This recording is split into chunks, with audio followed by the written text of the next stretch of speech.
And it's my pleasure to introduce Dr. John Sack, who's our next speaker. John was one of the founders, if not the founder, of Highwire Press, which started in 1995 as a department of Stanford University, where John was previously responsible for IT. He's going to look at the conundrum that despite nearly 15 years of digitization, apart from being online, much of scholarly communication is unchanged. John. Well, thank you. Like previous speakers, I'm going to do some dynamic editing of my slides, having a bit less time than I had anticipated, but you're going to see the slides. They're just going to go by faster. I'll talk fast. So I'm going to primarily address three topics.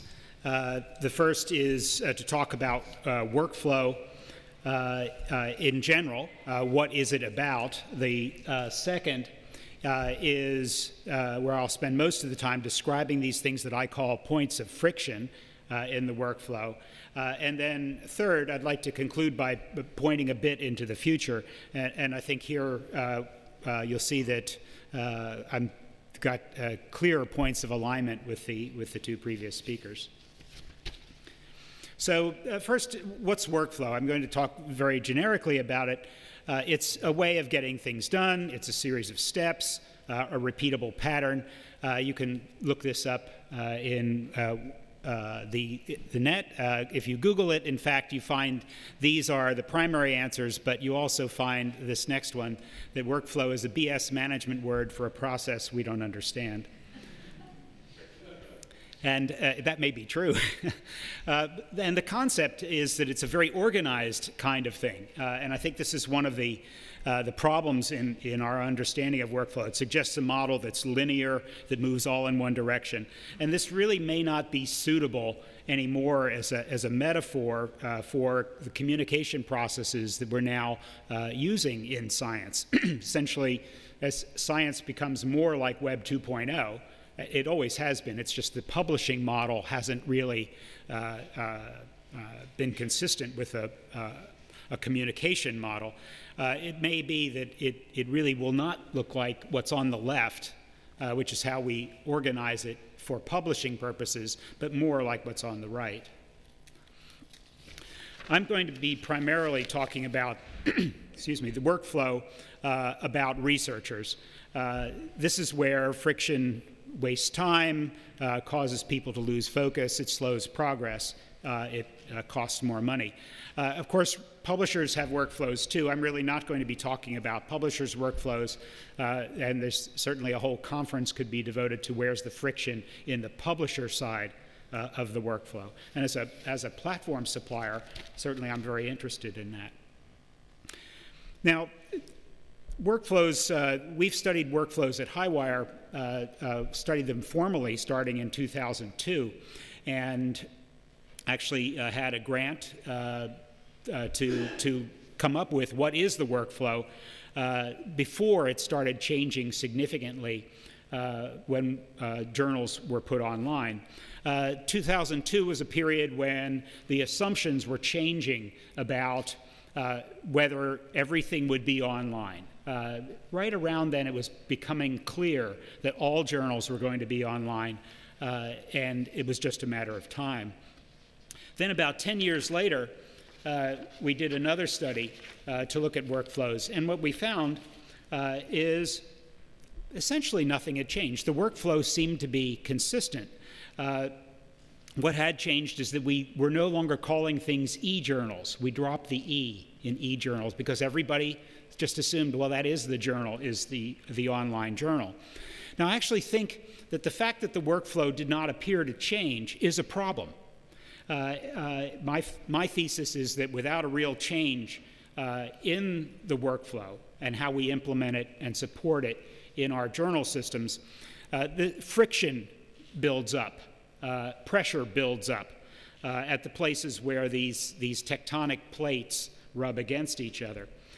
So I think these friction points are important ones for us to look at because we probably do need to make some movement on some of them.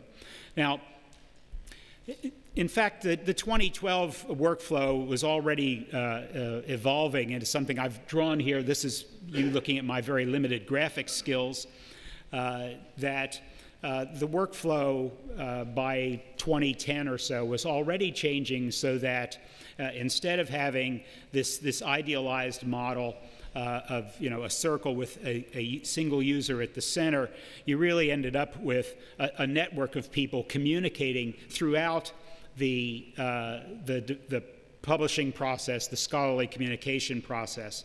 It's not that people weren't connected before the 21st century, but they're now very continuously connected so that during the workflow, people are moving information back and forth.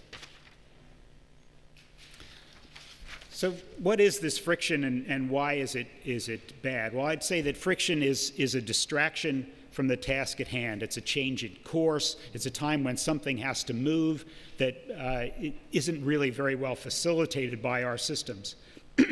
It's a pause. It's a time where it's some time where there's a gap in time that's taken that isn't actually moving science forward. And not all friction is bad. Some of it is intentional. I'd say peer review is an example of a type of friction. It's an intentional pause in the process where essentially things are being evaluated, and so the science stops moving forward. I think that actually is part of the friction. In Stewart's conference in the spring of 2015 that he just described, quite a lot of time was spent talking about the friction in peer review.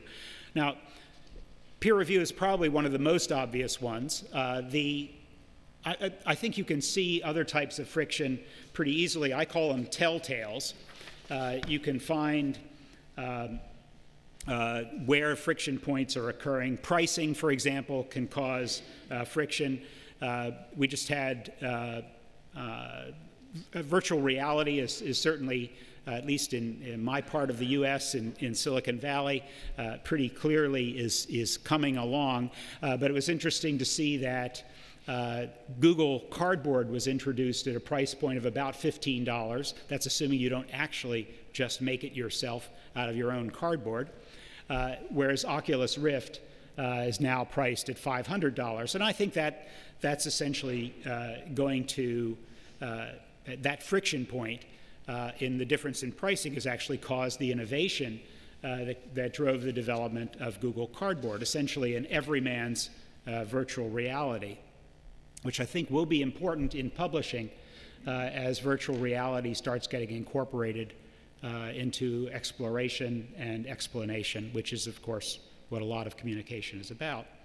There are other kinds of telltales. Generational shifts can cause friction where it didn't appear to be friction before. One generation thought the selection at Tower Records was an amazing selection, all of these CDs that you could buy. Well, a later generation didn't think that was the best way to do it. It wasn't good for convenience. It wasn't good also for price. So I think this, in a way, opened the opportunity. This kind of friction of Tower Records opened the opportunity for Apple and others in the music industry to develop a new type of service. Perhaps you've seen this diagram before. This is a fascinating depiction of 400 different tools that are available in the scholarly publishing workflow. Notice this also uses that same wagon wheel metaphor that I used in previous diagrams. This is showing all sorts of little products, actually little and big products. You can see some of the logos. You probably recognize, the Mendeley logo and so on. Products that have developed in response, I'd say, to friction in the workflow. These are products that help people move something from one part of the workflow to another. These tools have essentially sprung up in response to friction in the scholarly workflow, and they're enabled in particular by key standards in our industry, such as DOIs, and I think particularly ORCID identification. I'm going to quickly look at just a few of the friction points that I'd like to call out.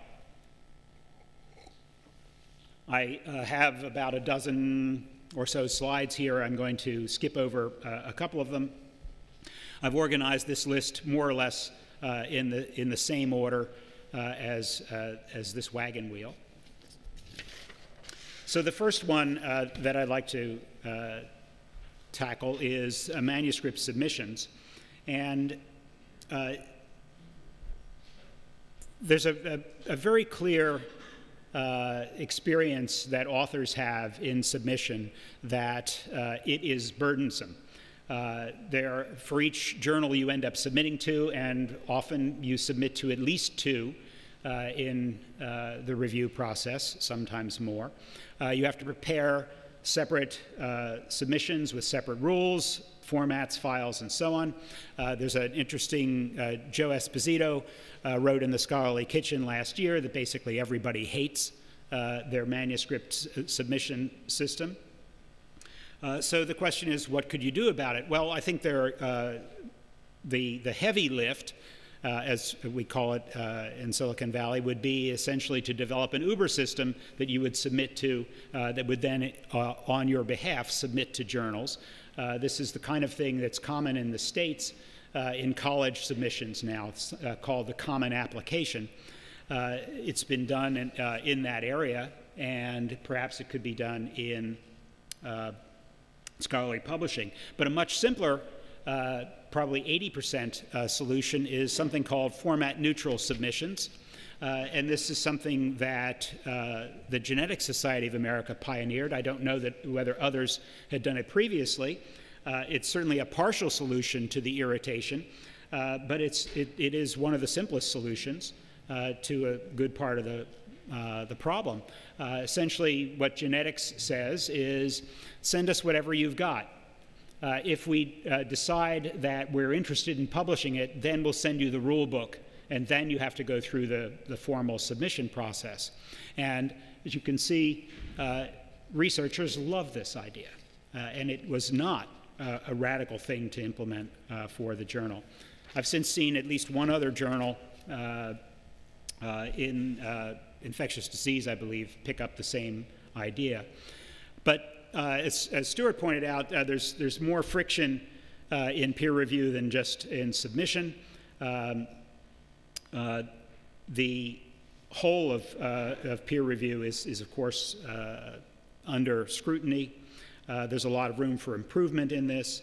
And one of the interesting things is how much seems to be going on in experimentation now in this. Stuart listed several of the things that the Royal Society itself is doing.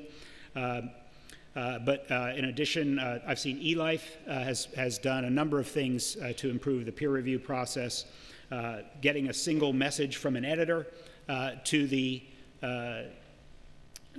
submitting author rather than getting conflicting reports from reviewers, a collaborative process, open review, an objective review, as Stuart mentioned, and then, of course, having the reviews themselves published.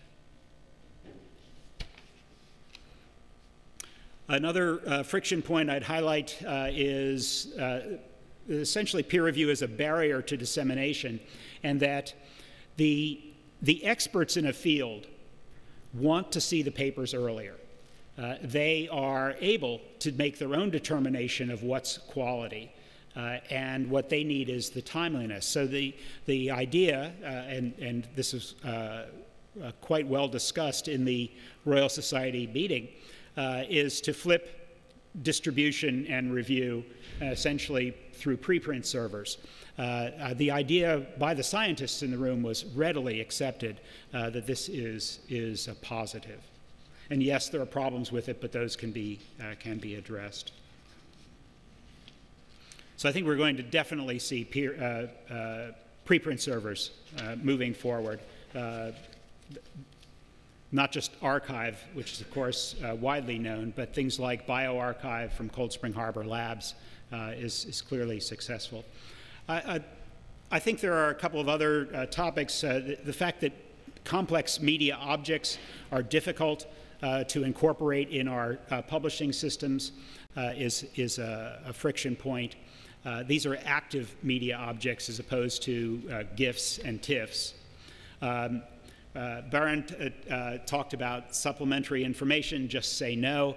I think this sort of shows what the problem is that you get data sets that are PDFs. You get 10 different objects all stuck onto, just tacked onto the narrative. One that I'd like to highlight, a friction point, is what I'll call the gray literature. And this is that authors are creating many public objects that make their research more accessible to a research audience, but not necessarily the expert who is the primary target of a paper. This can be blog posts, podcasts, tweets, journal clubs, departmental web pages, meeting presentations primarily. And all of these are unlinked from the research article themselves. They often are linked to the research article, but the research article is not a hub, much as publishers like to think of it as a hub. It's really just one of the places where the story is being told. I think this is a huge opportunity that we're missing now. Collaboration through annotation right now is not very well supported. It's supported through proprietary tools primarily. I think there's a possibility that with Hypothesis just breaking into the market, we'll have some movement in open tools. The question here is that reading is hard work. If you can quickly pick out the key messages in this piece of text, you're better than I am and better than almost every expert who looks at it. And that's the problem. People have a lot to sift through, and we don't make it very easy for them to do that. Keeping up is difficult. Alerting systems are popular, but they're not particularly well integrated. The question is, are we going to see a shift, perhaps a generational shift, from a just-in-case kind of mentality, which is certainly what I grew up with, that is, you had to keep up with your field, to a just-in-time model where, no, I don't try to keep up. It's just when I'm done each research project, I'll dive in and get caught up, essentially as the need arises. Let me skip this one.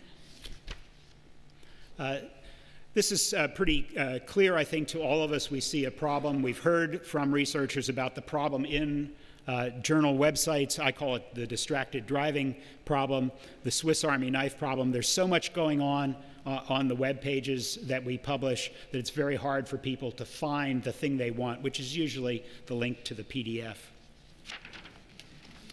Some treatments of that have been kind of interesting. This is an example from a product we worked on with eLife called Lens, which presents a two-up version of an article with the narrative on one side and essentially the data on the other. And some people prefer to read the data and then look into the context, and this supports that.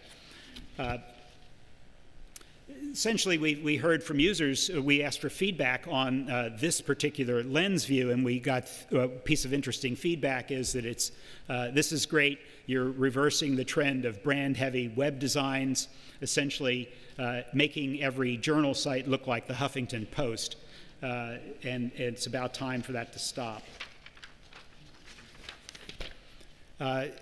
One of the problems that I think is we really should be dealing with, I don't have a good idea about how, is something I'll call sub-article referencing and linking.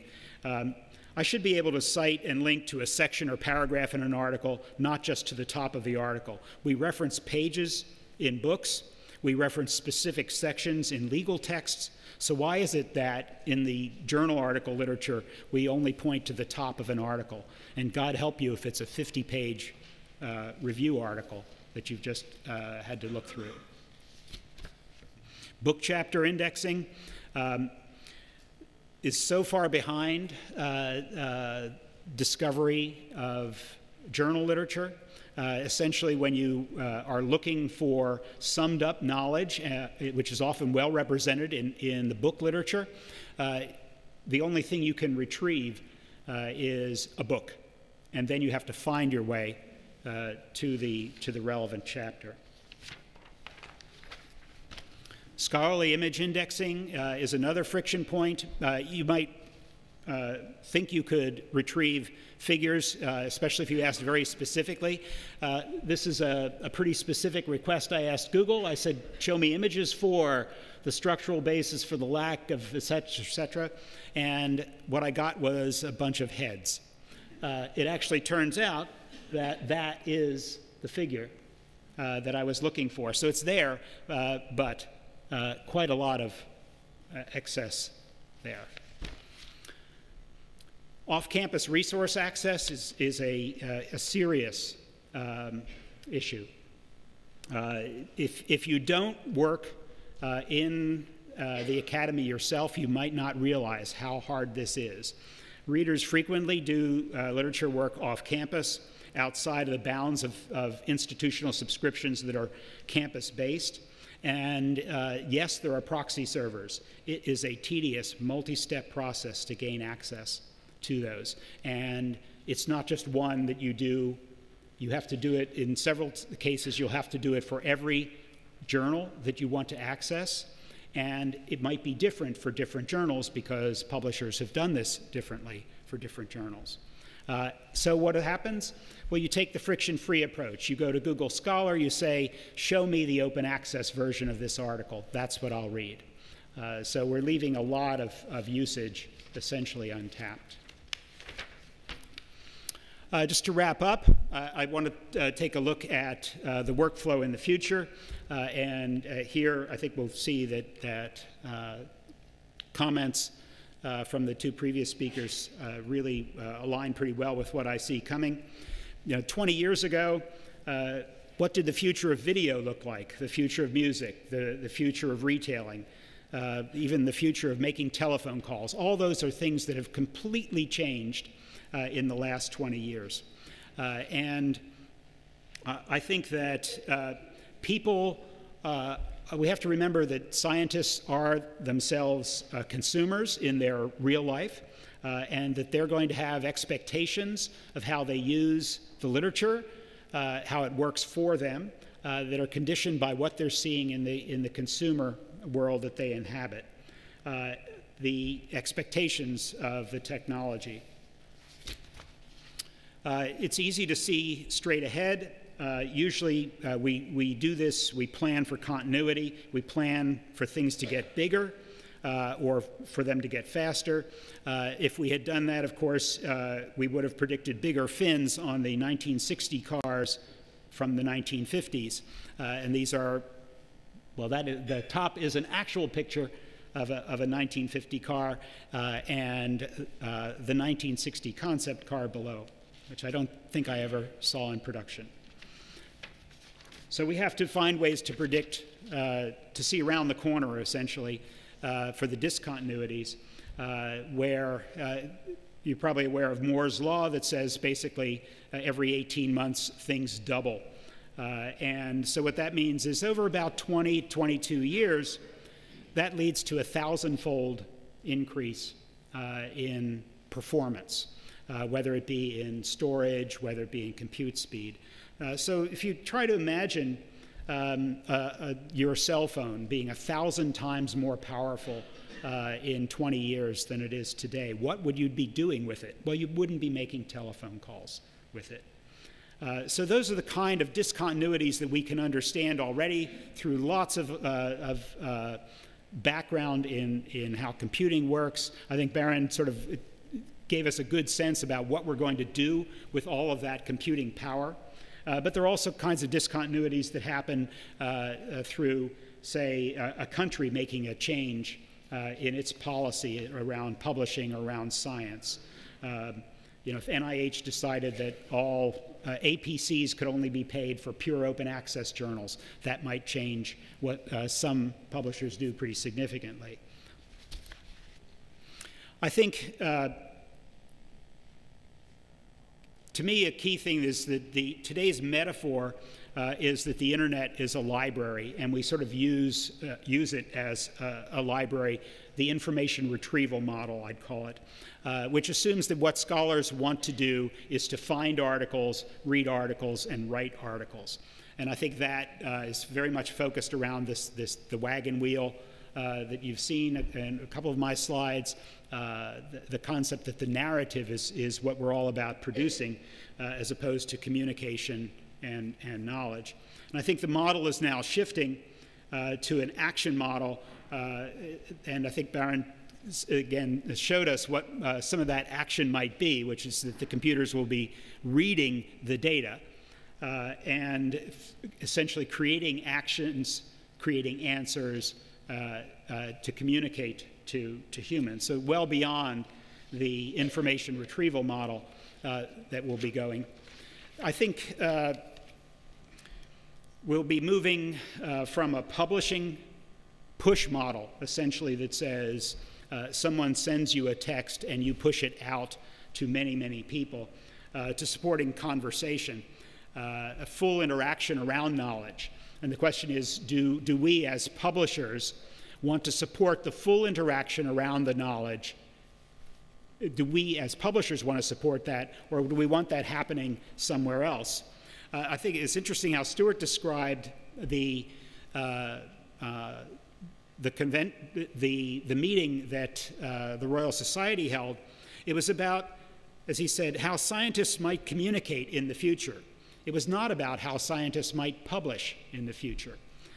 So if we want to shift and support communication, I think that has to move us beyond today's conventions. And I think a serious part of this is the machine learning. Again, this is what Baron has spent much of his talk about, is that the machines will be reading, I say the literature, I think he was saying the data, which is a very good point, and then acting on it to contextualize it, personalize it, and perhaps even remanufacture it. I would describe this as the scholarly communication equivalent of precision medicine. Right now, we work very much in a model where authors do a study and produce a paper which everybody reads, that paper. We're very much focused on what we call the version of record, as if there has to be only one version of an article. Well, that's sort of the way we treat disease now. But personalized medicine is leading us to a completely different view of how you treat disease. That is, you connect up the specific mutations with the knowledge of what an individual needs and has in their body, and so you essentially personalize the medicine, personalized to their genetic signature. And I think that we could imagine in 20 years, maybe a lot less, that the machines will essentially produce for you. They'll manufacture the article that you need in your research based on their reading of the literature. Now, that's a lot of hype. I should always warn about hype. We're in now what some journalists have called the awkward years of virtual reality, underwhelming, artificial intelligence that feels annoyingly unintelligent, etc.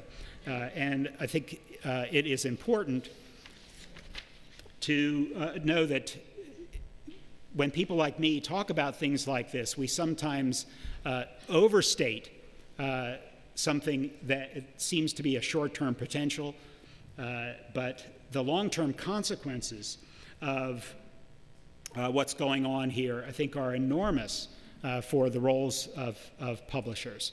And I think, consistent with the two previous speakers, I don't think we could overstate the long term in this case. Thank you.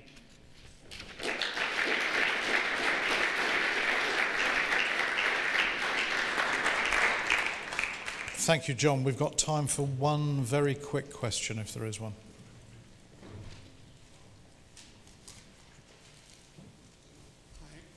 Good morning. I'm Chris Armbruster, and I often do the rapporteuring for this conference. I have a question. You've sort of outlined the frictions, and you're the founder of Highwire Press. So if you were to found something today, which field would you go for? Which friction would seem most promising to you to tackle? Ooh. My wish list. I think there's a huge payoff in two places. At the two opposite ends of the workflow, if you imagine a linear workflow, I think there's huge payoff in changing what we do in peer review to make it possible for people to know about discovery, that experts to know about discovery well in advance. I think that's a place where I would probably work. And at the other end is just where Bernd was pointing, that is applying machine intelligence to read these documents and to present something much more customized, personalized to me as a researcher. The model we have now is helping us organize the literature, but it's very much an information retrieval model, and I think that's so 1960s. It's amazing it's continuing this long. I think it's in part because it does work. You know, it's not completely broken, but it's aging fast. Honestly, I find it hard to imagine that in 20 years, when I'm in my autonomously navigating vehicle, I will still want to be searching the literature the same way I do now. Thanks Great. Thank you very much, John.